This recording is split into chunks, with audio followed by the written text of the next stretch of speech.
It was literally the hardest text message I have ever written.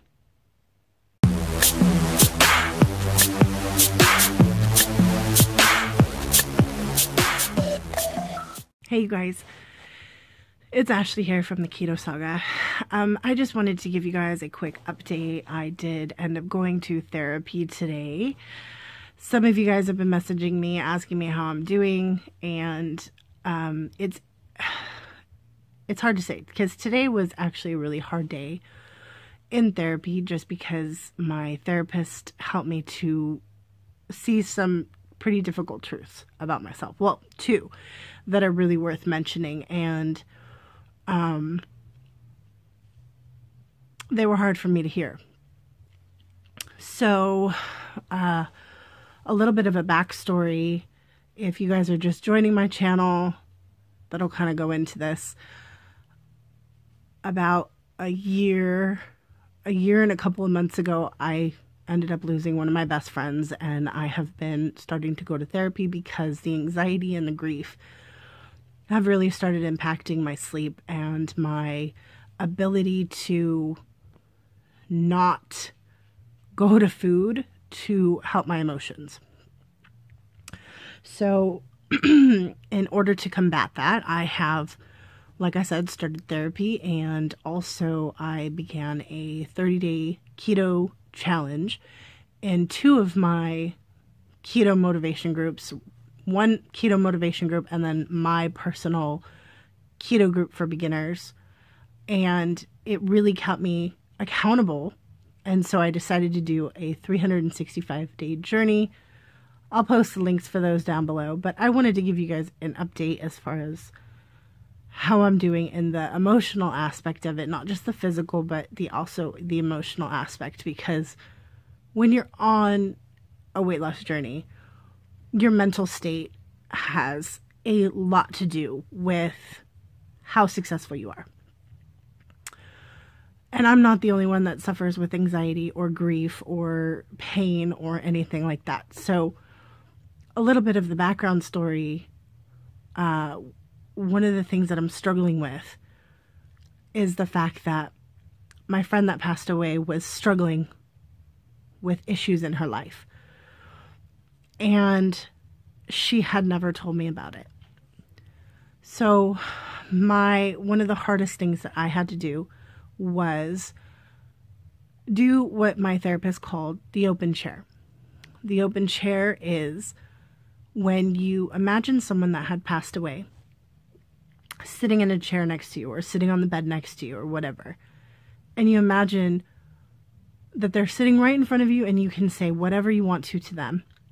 You can tell them why you're mad at them. You can tell them why you're hurt, that you're sad that they're gone. And it's pretty much to act as a closure tool for those people who are suffering through grief because of a sudden loss. It can really help with the closure aspect of it. And that's really what I need, because her death was very, very sudden. And like, I had literally seen her 2 weeks before and she was perfectly happy. To me, it seemed like she was very healthy too, but things go unnoticed sometimes, and we're left with the aftermath. So this is what my therapist told me the very first time, and I procrastinated and I held it off because to me doing that is like saying goodbye, and completely, I was afraid of the closure aspect. I needed it because I was having anxiety attacks when I would go to her old work. It was starting to affect my sleep. I couldn't see her husband or her son without breaking down. And so I need the closure, but I didn't want it, if that makes sense. I didn't want to look at it like it was the final goodbye. So I procrastinated. I didn't do it. And I was thinking, well, maybe I'll just write a letter, because I'm really good at writing letters. I can get all of my emotions out, all of everything that I'm feeling.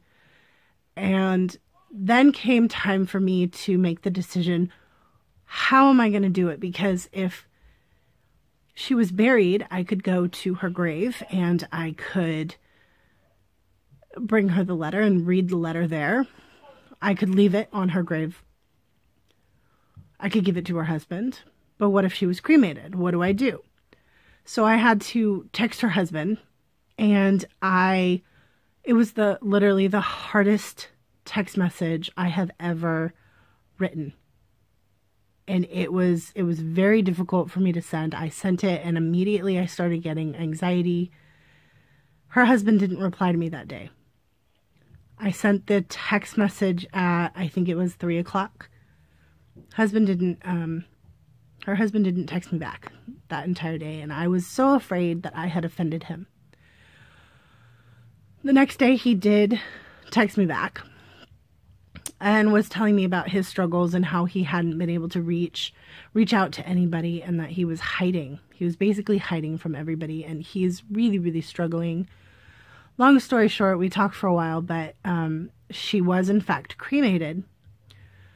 So to me, do I leave the letter with her husband? Do I put it on her ashes? What do I do? So I didn't really get into that part of it, because I think it's like one bit of information at a time. But ultimately he ended up telling me that him and her aunt are going to find time to go and scatter her ashes, and I would be a part of that. Or he invited me to be a part of it. And so that right there made me break down, of course. So anyway, when I went to my therapist today, I started by telling him, that I had procrastinated and everything, and how it's going to be good for me to do the closure with the scattering of the ashes and everything. And I was telling him how, I didn't want to do that closure and whatever, and because I didn't want it to be the end of anything. And he reminded me it's a good way to just say goodbye for now, but they're always going to live on within our hearts and our memories. And that was really nice. One of the reasons that I think her death has really pushed me back is because in my mind, I feel like I did something wrong, and there should be literally no reason why she didn't come talk to me about what her issues were. There's no reason, because I was a good friend to her. So what did I do wrong? Why wasn't I good enough for her to talk to? What if I could have talked to her about her issues? Would she still be alive? And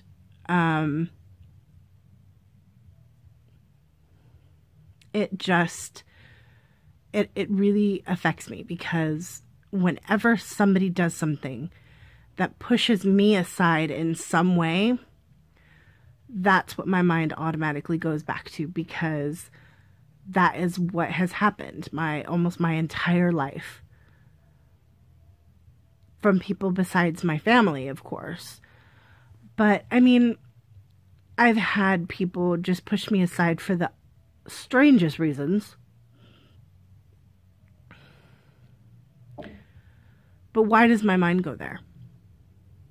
If I do everything the way I'm supposed to do it, and be a good friend, and be there for people the way that they need me to be there for them, and help them out, and literally go above and beyond for these people, why then do I get pushed aside? Why do my good deeds go unnoticed, or even punished at times, it feels? I was friends with someone for 16 years. And he disappeared for 4 years without a word. I tried to reach him every which way. I sent a letter, I sent emails, text messages, phone calls. I went by the house. I tried to go through other people, all of them unreturned, or all of them returned, unopened, returned to sender, unanswered, you name it. And for a couple of years, I blamed myself, thinking that I wasn't a good enough friend.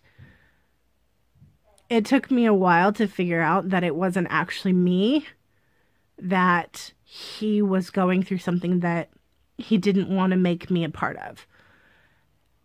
And I think that is the issue that I'm dealing with now is realizing that I can't control other people's actions.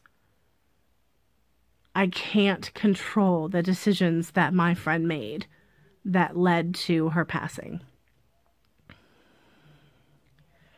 And what's more is it wasn't my responsibility to save her, because she was her own person and she made the decisions that she did because it was her life.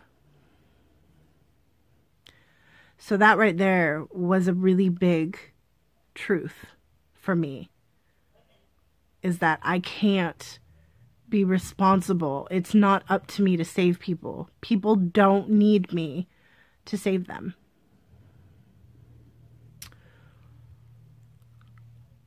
But at the same time as people not needing me to save them, my main issue was the fact that I continuously go straight instantly into, well, what did I do wrong? And he asked me, I can't even remember the exact words that he used, but something about valuing yourself. And I turned around and said, but I don't think I value myself. And that's, what? I actually said that. I don't think that I value myself.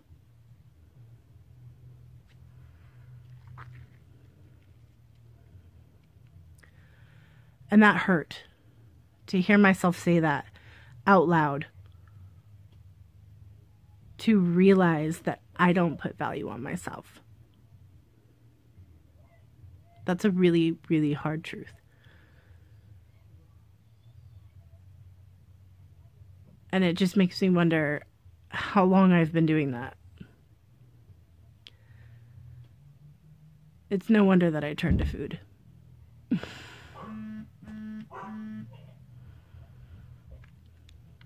It's pretty sad. So that's where I'm at. That was my session today, and it's something that I have to live with, and it's something that I have to work on every day.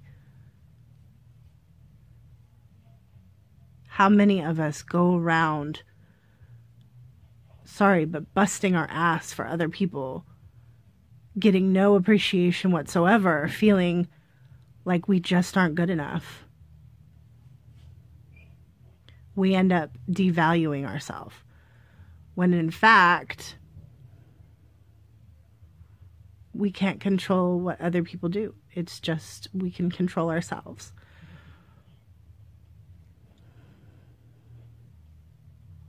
It's a hard concept to turn around and think there's actually nothing wrong with me, and I am a good person and I do good for other people, but I can't control what other people do and what other people think. So why don't I value myself?